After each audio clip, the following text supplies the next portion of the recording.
Assalamualaikum warahmatullahi wabarakatuh. Kami dari kelompok 10 yang terdiri dari Endang Kurniawati, Halipah, dan Rahmat Munajat akan menjelaskan sebuah metode yang praktis dalam menerjemahkan Al-Quran. Bagaimanakah metodenya? Yuk simak penjelasannya. Sebagai pedoman hidup, Al-Quran tentunya harus dapat dipahami dan diamalkan. Sementara kemampuan memahami dan mengamalkan Al-Quran masih banyak terkendala dalam bahasa, khususnya bagi masyarakat Indonesia dan umumnya masyarakat non-Arab. Salah satu penyebabnya ialah penerapan metode belajar yang masih konvensional, padahal terdapat banyak metode yang praktis yang lebih memungkinkan seseorang belajar bagaimana memahami Al-Quran lebih cepat dan tepat.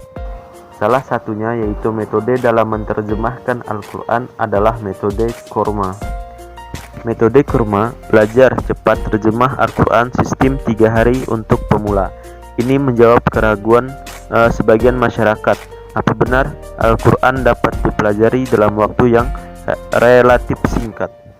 Dengan metode Kurma ini membuktikan betapa mudah dan nikmatnya belajar Al-Quran.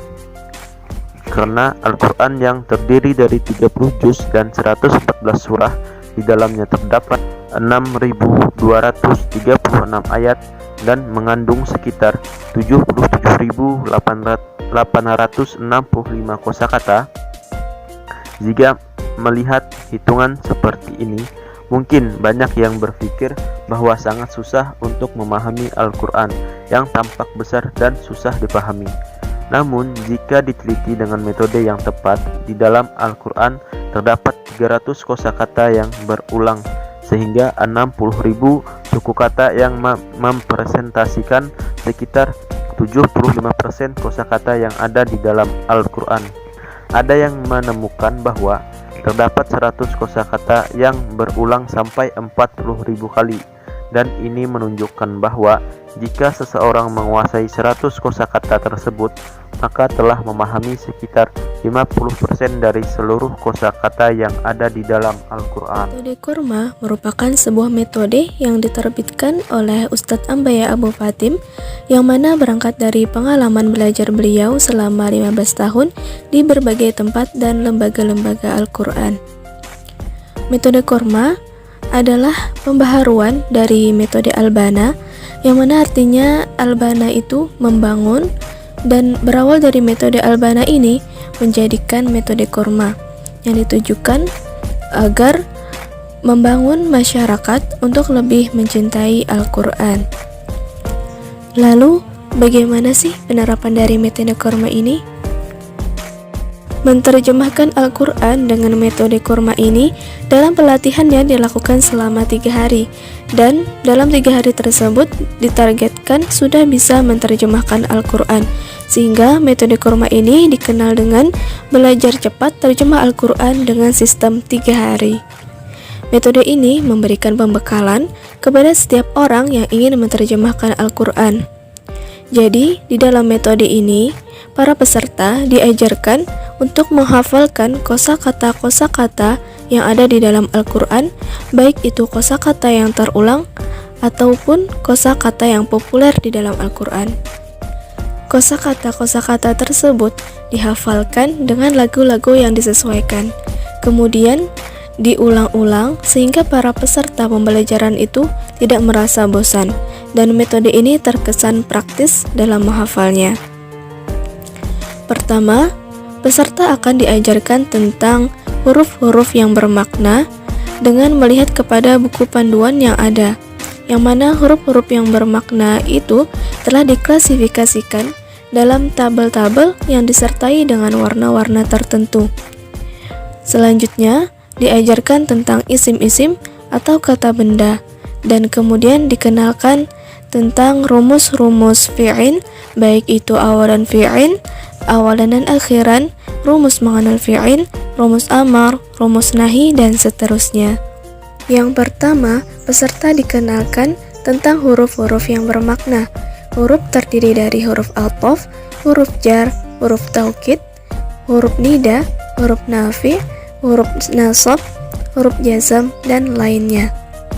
Jika dilihat bahwa huruf-huruf yang bermakna itu sepertinya banyak, tetapi ketika kita terus melatih dan juga menghafalkan kosakatanya, insya Allah akan mudah lebih memahaminya. Dan inilah contoh tabel pengenalan huruf yang disertai dengan warna merah, dan dalam menghafalnya itu diiringi dengan lagu-lagu yang disesuaikan. Contohnya bisa kita lihat sebagai berikut.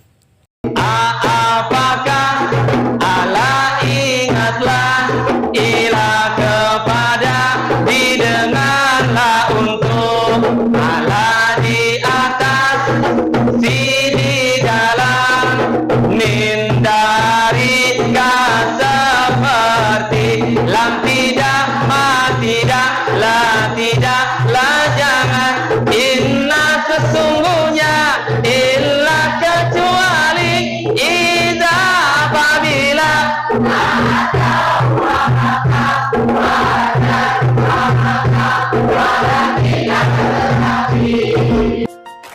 Yang kedua, peserta akan dikenalkan tentang isim atau kata benda.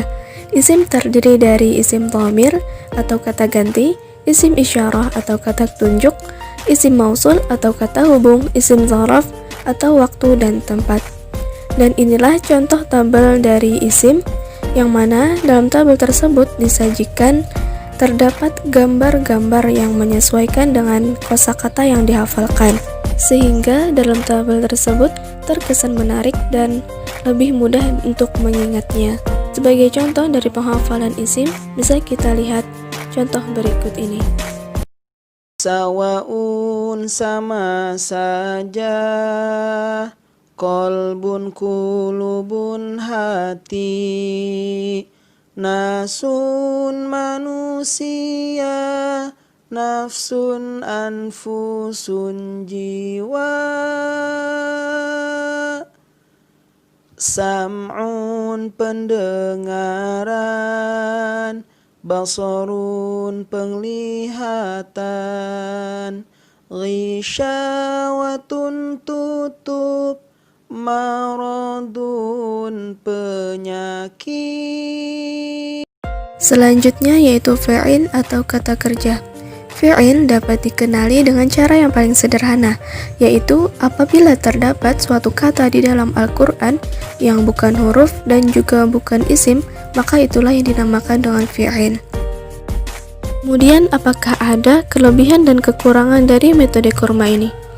Kelebihan dari metode kurma yang pertama yaitu cepat dalam menerjemahkan Al-Quran yang terkesan praktis, apalagi untuk para pemula.